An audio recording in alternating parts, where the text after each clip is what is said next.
Merci. Attends, ne mets pas.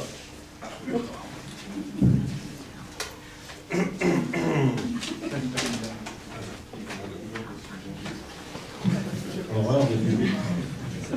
Ils font comme une séparation entre nous. Bon alors on m'avait promis une campagne courte, donc moi je me suis engagé sur ce ticket. Alors c'était court mais c'était intense, hein. On a mis beaucoup d'énergie dans cette campagne, et alors je le dis comme je le pense, c'est une des plus belles campagnes électorales que j'ai vécues, j'en ai fait quelques-unes.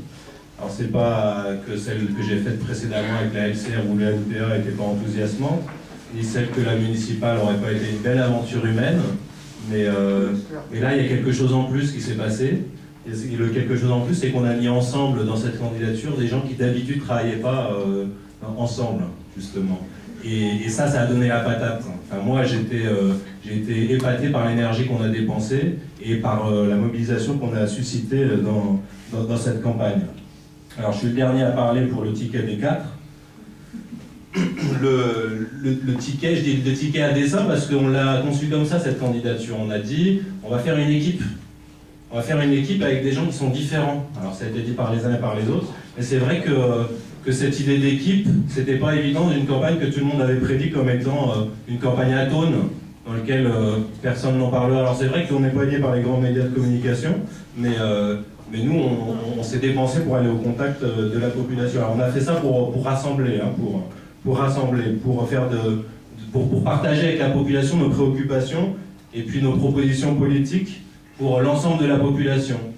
Alors je dis ensemble, puis en fait c'est pas vraiment ensemble, parce que on a quand même des préoccupations qui ne sont pas les mêmes que tout le monde. Et je vais donner 2 exemples.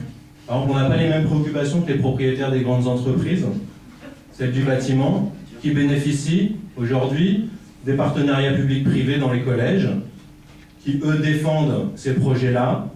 Et c'est malheureux, mais le Parti Socialiste est de ce côté-là, du côté des grandes entreprises. Alors nous, on le combat pour les besoins de l'immense majorité. Donc, ce n'est pas tout le monde, mais ça fait quand même une immense majorité.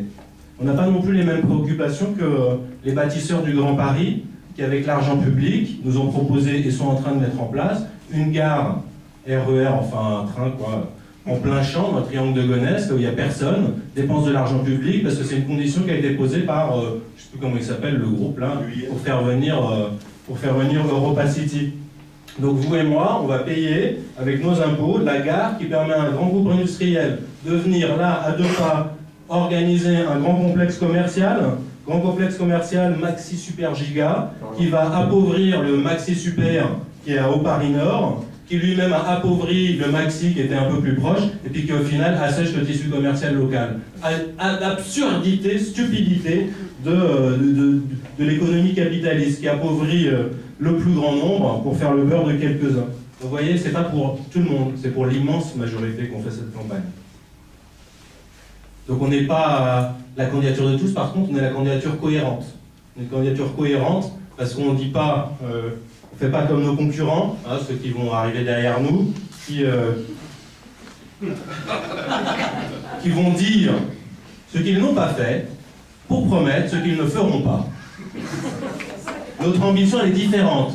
On n'a pas fait une campagne de promesses, on a fait une campagne qui trace des pistes, qui pose les bases de ce que nous, on pense nécessaire pour que ça advienne, pour que ça devienne possible. Alors on s'est mis ensemble, notamment pour reprendre l'initiative face aux politiques d'austérité, qui est la seule perspective aujourd'hui cohérente pour résister non seulement à l'offensive de la droite et des capitalistes, mais aussi pour se préserver le droit, comme aurait dit un des philosophes que je préfère, Daniel Ben Saïd, qui disait « il nous faut préserver le droit de recommencer ».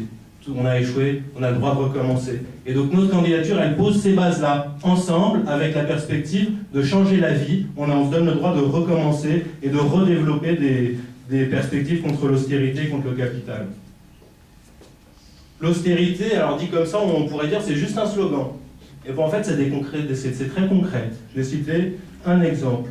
La réforme des rythmes scolaires. Parce qu'on est bien dedans à Aulnay-sous-Bois, ça concerne un petit peu l'actualité politique.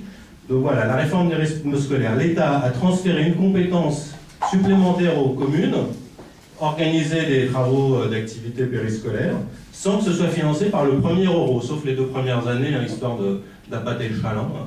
Mais les 2 premières euros, on donne un peu d'argent, puis après, c'est pas financé. Donc on transfère une compétence aux municipalités, et en même temps, on leur retire les subventions. Donc qui va payer?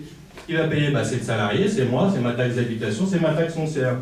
Et on sait que c'est dans les communes les plus pauvres que les taxes foncières et les taxes d'habitation sont les plus élevées. Voilà une conséquence concrète de ce que ça signifie une politique d'austérité aujourd'hui. Et pourquoi c'est le